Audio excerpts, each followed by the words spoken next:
Eccoci qui, oggi abbiamo una lezione di chitarra particolare perché abbiamo deciso di fare una bella registrazione, ma come tutte le registrazioni bisogna preparare l'ambiente, la nostra sala di registrazione che è la nostra aula. Siamo pronti ragazzi? Sì!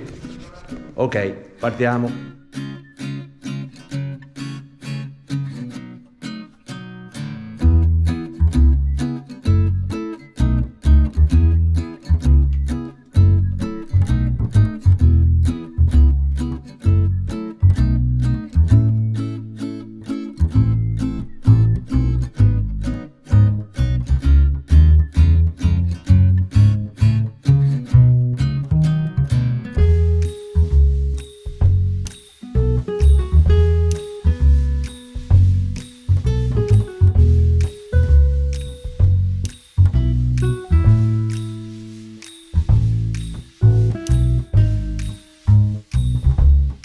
Ok, finalmente forse ce l'abbiamo fatta. Ok, adesso andiamo finalmente a registrare. Ci proviamo, fate i bravi, mi raccomando, ok?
Allora ragazzi, oggi siamo riusciti forse un po' a fare una cosa decente in registrazione.